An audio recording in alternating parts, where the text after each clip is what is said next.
नमस्कार। कहानी संसार में लीजिए सुनिए। अंग्रेजी के प्रसिद्ध कथाकार और उपन्यासकार R.K. नारायण की लिखी कहानी बाघ का पंजा।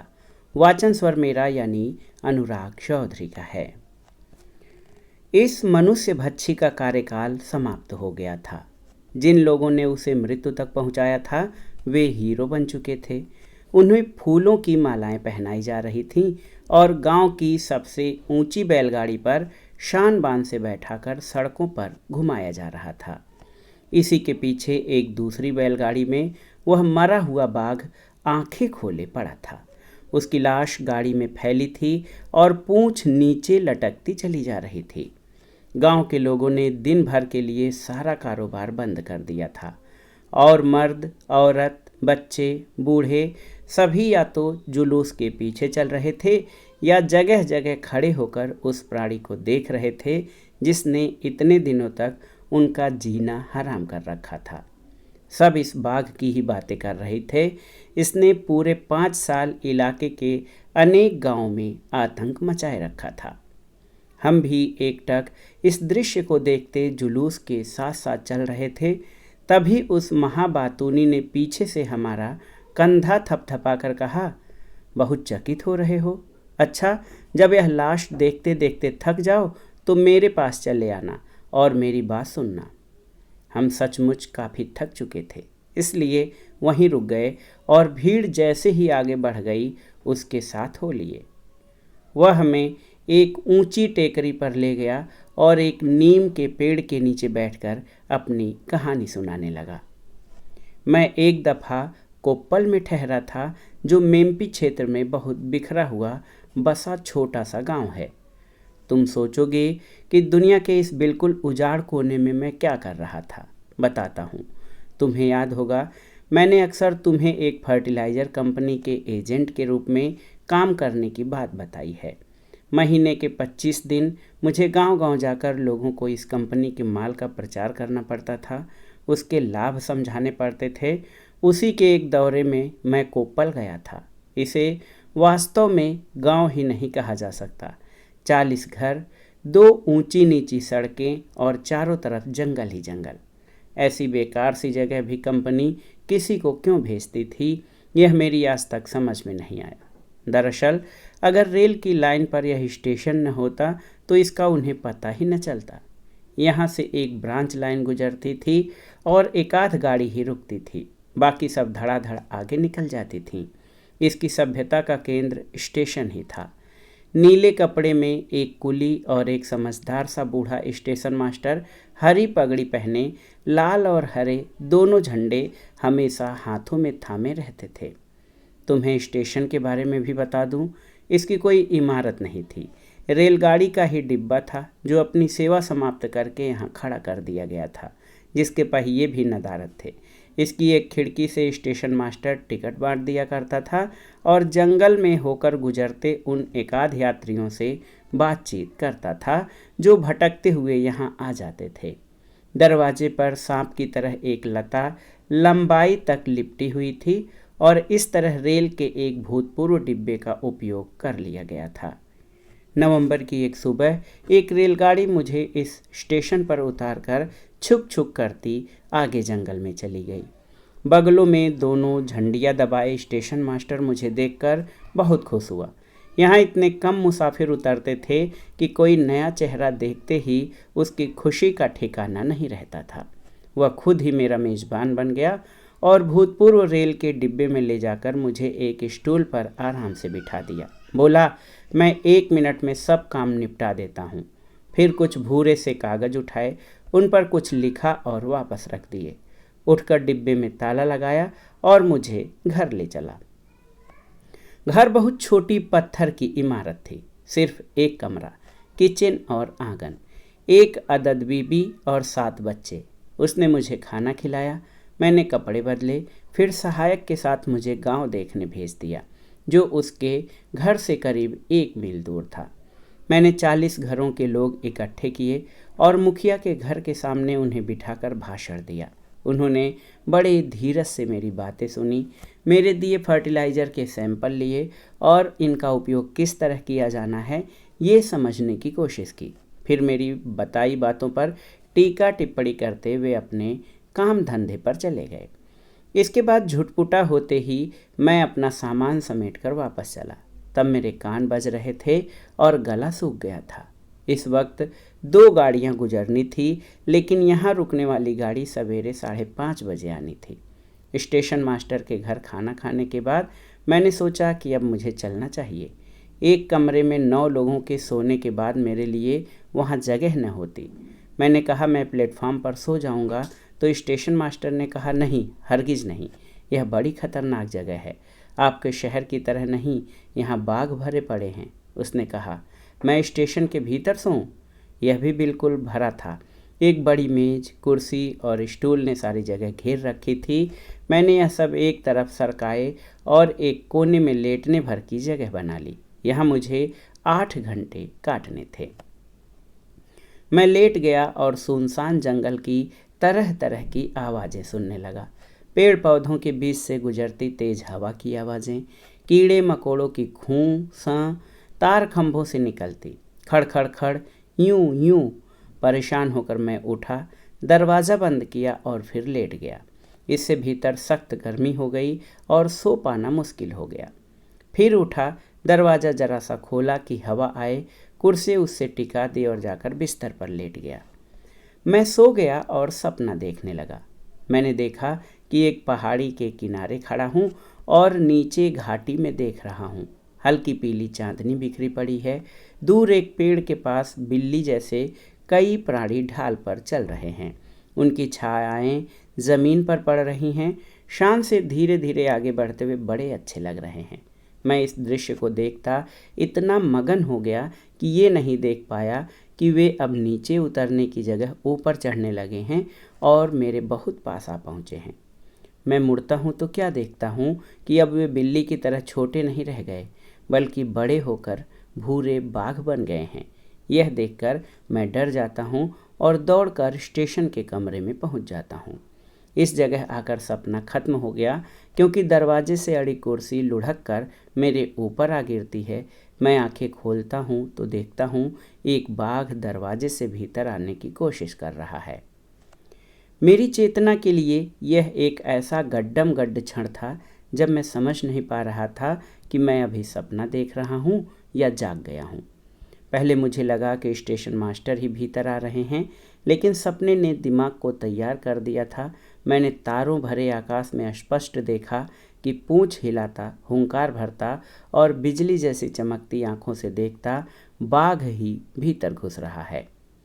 मैं समझ गया कि फर्टिलाइज़र कंपनी को अगले दिन मेरे से प्रचार प्रसार भाषणों से वंचित हो जाना पड़ेगा। लेकिन बाघ खुद कुशों की खड़खड़ाहट से कुछ डर सा गया और वहीं आकर रुक गया था। वह मुझे कोने में चुप खड़ा देख रहा था और शायद अपने आप से कह रहा था कि मेरा डिनर तो सामने खड़ा है, लेकिन पहले ये जान लें कि यह शोर किस चीज़ का है। कहा जाता है कि जंगली जानवर आदमी से तो नहीं डरते, लेकिन मेज कुर्सी जैसे फर्नीचर से डरते हैं। मैंने देखा कि सर्कसों में मैनेजर लोग जानवरों के सामने एक से ज़्यादा कुशों नहीं रखते। ईश्वर की कृपा है कि ऐसी बातें जब उसकी ज़रूरत हो तो तुरंत याद आने लगती हैं और हमें बचाने में मदद करती है। मैंने देखा कि बाघ मुझे और कुर्सी दोनों को देख रहा है, तो लपक कर मैंने मेज और स्टूल को भी हिम्मत करके अपनी तरफ जोर लगाकर खींच लिया। मैं कोने की तरफ पीठ किए बैठा था और बड़ी सी मेज़ दोनों दीवालों से सटी मेरी रक्षा में आकर खड़ी हो गई थी। मैं इसके अंदर घुस गया था और स्टूल को भी अपने सामने अड़ाकर खड़ा कर लिया था। मेज हटाते समय बहुत सी चीज़ें इसके ऊपर आ गिरी थीं। टेबल लैंप, आलपीने और एक बड़ा सा चाकू। इस रक्षा गृह से मैंने बाघ पर एक नज़र डाली। वह मुझे बड़े ध्यान से देख रहा था, शायद सोच रहा हो कि मेरा डिनर मेरी पकड़ से कितना बाहर पहुंच गया है। अब उसने संभल कर पहले 1 फिर 2 कदम आगे बढ़ाए और गले से गुर्राने की आवाज़ निकाली, जिससे पूरा स्टेशन हिल गया। मेरा अंत समीप आ गया था। मैं उस स्त्री पर दया करने लगा था जिसके भाग्य में मेरी पत्नी बनना लिखा था। फिर मैंने कुर्सी उठाई और ढाल की तरह सामने खड़े बाघ के सामने हिलाई। वह रुका और आगे बढ़ने की जगह 1-2 कदम पीछे हट गया। इसके बाद फिर हम दोनों कुछ देर तक एक दूसरे को देखते रहे और दांव पेच पर विचार करते रहे। मैं सांस रोककर इंतजार कर रहा था। बाघ मुझे घूरता हुआ अपनी पूंछ तेजी से चारों ओर घुमा रहा था। जो दीवार से टकराती तो थड की आवाज़ होती। फिर वह मेरी तरफ से बिना आँख हटाए नीचे झुक गया और सामने के पंजों से जमीन पर खरोंचे मारने लगा। मुझे लगा ये हमला करने के लिए पंजे तराश रहा है। ये छोटा सा डिब्बा पूरा जू बन गया था। मुझे झुरझुरी आने लगी। वह सामने के पंजे से जमीन खरोंचे जा रहा था, जिसकी आवाज़ से मुझे दहशत होने लगी थी। फिर एकाएक वह उछला और पूरे जोर से सारे फर्नीचर पर एक धक्का मारा। मुझे लगा मैं इसके बीच पिस जाऊंगा, लेकिन भला हो रेलवे वालों का, जो सबसे ज़्यादा मजबूत लकड़ी से अपने काम की चीज़ें बनाते हैं। इससे मेरी रक्षा हुई। बाघ मेज को तोड़ नहीं सका, उस पर बैठ कर रह गया। उसके पंजे ही सामने थे। उसने इन्हें मारने की कोशिश की, लेकिन कुर्सी और स्टूल से मैंने उन्हें रोक लिया। मेज बाघ के वजन से दब रही थी और मैं ये दबाव महसूस कर रहा था। उसकी सांस भी मुझ तक पहुंच रही थी। वह बार बार अपने पंजे मेरी तरफ फेंक रहा था।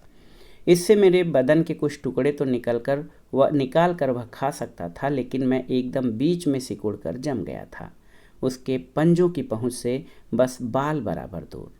वह तरह तरह की खतरनाक आवाज़ें कर रहा था और मेरे सिर के ऊपर ज़ोर ज़ोर से धमक रहा था।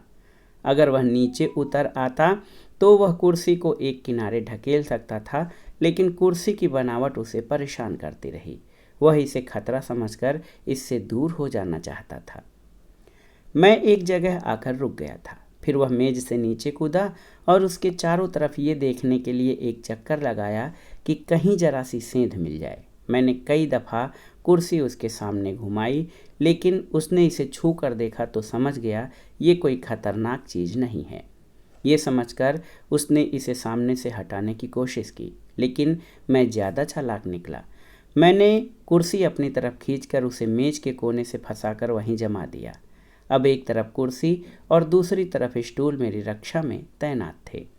बाघ अब मेरे सामने घुटनों पर आ बैठा और सोचने लगा कि कैसे क्या करूं, लेकिन मेज, कुर्सी और स्टूल सब मिलकर मेरी अच्छी हिफाजत कर रहे थे और मैं इनके बीच आराम से बैठा था। उसने अब जरा ध्यान से इस चक्रव्यूह का निरीक्षण किया और देखा कि कहाँ से पंजा भीतर डालकर हमला किया जा सकता है। उसे पंजे लायक जगह आसानी से मिल गई और पंजा मेरे सामने आ पहुंचा। इसके नाखून मेरी आंखों के सामने हिलने लगे। अब मुझे भी गुस्सा आ गया। मैं उसी को जैसे वह चाहे सब कुछ क्यों करने दे रहा हूँ। मैं क्रोध से भभकने लगा। इधर उधर देखा तो पाया स्टेशन मास्टर का लंबा चाकू भी सामने पड़ा है। मैंने चाकू उठाया और जोर से पंजे में घुसा दिया। दर्द से बाघ ने चीख मारी और पंजा वापस खींच लिया। फिर वह उतरा और गुस्से में भरकर कमरे में उखाड़ पछाड़ करने लगा, लेकिन इसमें उसे सफलता नहीं मिली। हार कर फिर उसने पंजा भीतर डाल दिया। अब मुझ में कुछ हिम्मत आ गई थी और इस बार फिर चाकू का उपयोग करके मैंने पंजे का एक हिस्सा काट लेने की कोशिश की। नाखून सहित पंजे का एक हिस्सा सचमुच नीचे आ गिरा। फिर क्या था, मेरे और उसके बीच की लड़ाई चलनी शुरू हो गई। वह बार बार पंजे से वार करता और हर बार मैं कुछ न कुछ काट लेता। मुझे ये बताते अच्छा लग रहा है कि थोड़ी देर में मैंने उसके 3 पंजे काट लिए। अब लड़ाई खत्म हो गई। मैं भी उसी की तरह खूंखार हो उठा था। अब ये पंजे सोने में मढ़े मेरी तीनों बेटियों की गर्दन में हार बनकर लटक रहे हैं। कभी मेरी तरफ आओ तो देख भी लेना। इसकी तरह कमरे में दाखिल होने लगे। उसी क्षण बाघ मुझे छोड़कर निकल रहा था और इन्हें देखकर वह इनकी ओर झपटा। दोनों ने सरपट भागना शुरू किया। स्टेशन मास्टर ने घर पहुंचकर ही दम लिया और भीतर से दरवाज़ा बंद कर लिया। सहायक एक पेड़ पर चढ़ गया। बाघ उसे नीचे खड़ा घूरता रहा। दोनों तब तक एक दूसरे को देखते रहे जब तक एक मालगाड़ी हू हू करती सीटी देती और आग उगलती स्टेशन पर आकर खड़ी न हो गई। बाघ ने खतरा भांपकर जंगल की तरफ रुख किया और तेजी से भाग निकला। इसके बाद बाघ इस दिशा में कभी नहीं आया। यद्यपि दूसरे इलाकों में वो अपनी हरकतें करता रहा।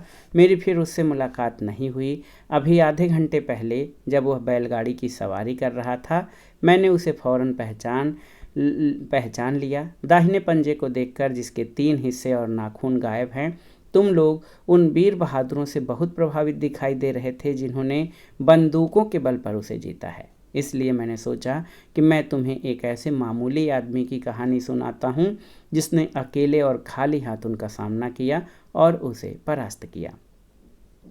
महाबातुनी की कहानी खत्म हुई तो हम गांव में फिर उसी जगह पहुंच गए जहां बाघ की लाश इनाम की ट्रॉफी की तरह रखी गई थी और उससे छुटकारा दिलाने वाले को हीरो की तरह सम्मान दिया जा रहा था और खिलाया पिलाया जा रहा था। वे शहर से आ रही लारी का इंतजार कर रहे थे। हम भीड़ में घुसकर बाघ की लाश के पास पहुंचे और उसका दाया पंजा देखने की बात कही। गैस का लैंप पास लाया गया और हमने पंजा देखा। सचमुच उसकी 3 अंगुलियां कटी हुई थीं और इस जगह एक काला दाग था। इन्हें काटने वाले ने चाकू जरूर हथौड़े की तरह चलाया होगा।